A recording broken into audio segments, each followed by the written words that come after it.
Yo, what's up, world? It's your boy Dctree from Dctree-Nation.com, where we cover hoops and heroes. And today we're talking heroes. Robert Pattinson's Batman first look is out. It's been out for almost 24 hours. And I gotta say, I keep looking at the picture and I keep getting back mixed feelings about this one, y'all. A lot of people like it, but man, I just can't jump on that bandwagon just yet.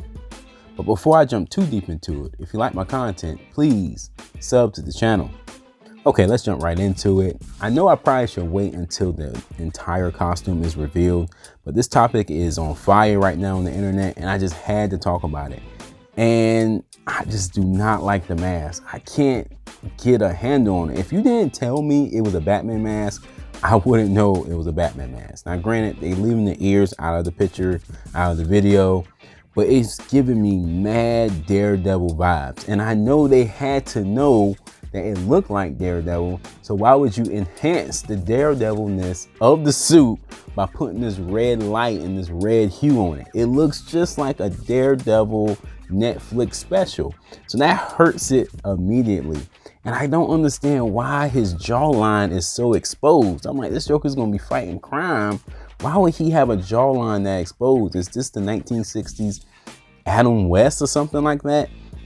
So from a practical sense, it doesn't make sense to me. All right. And then his eyes look real buggy, real weird, like, you know, almost like The Mask or something. Jim Carrey's Mask. Like, why does his eyes look like that?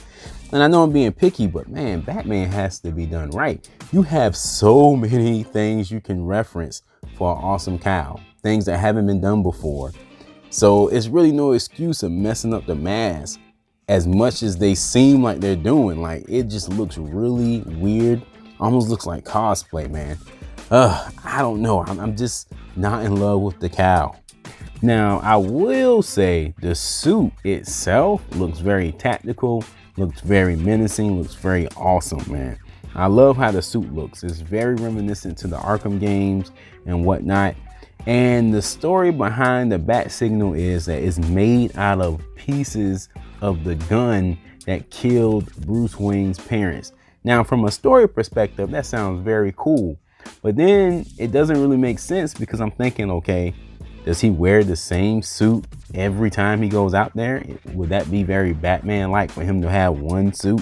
And I can understand if this was an origin story, but this isn't an origin story. So how does that work? I mean, he's not gonna have a whole lot of metal made out of a handgun, would he? You know, unless they change his murder, you know, the Wayne's murder, and they get murdered by like an AK-47 or something, which would be horrible.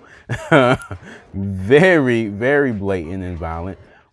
I don't see how he's gonna have metal from that gun to every suit unless this is just some type of special suit or something. So while it sounded cool from a story perspective, it's kind of confusing. I'm like, okay.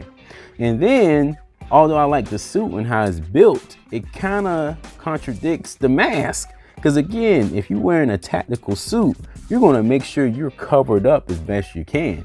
He should damn near be covered like Batman Beyond. I mean, that would be a little bit too much in my opinion, but he should be pretty covered up, especially if you're using the Arkham games as reference.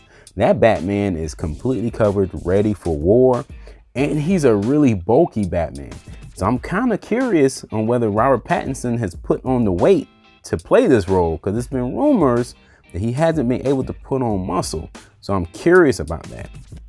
At the end of the day, trying to be positive, I have seen some pretty kick-ass renders of this suit. Fan renders, but if they're close to what the suit was going to look like, then they probably be fine. I really wished his face was a little more covered up. And then now that I think about it, you know, the whole chest plate probably could be switched out to a different suit. He probably could take it out and put it in a different suit to carry it with him all the time, which would be pretty cool. So I see they're trying to do something different, and I have to give them a little bit of credit because this isn't the easiest character to keep remaking. Man, it's been so many Batmans and so many interpretations that you kind of, you know, push to the limit of trying to make this Batman different. So I gotta take a wait and see approach. All right, guys, that's it for this one. For more information on heroes, please sub to the channel and also check out my superhero playlist right here on the channel for hero fans like us. Thanks for watching, guys. Peace.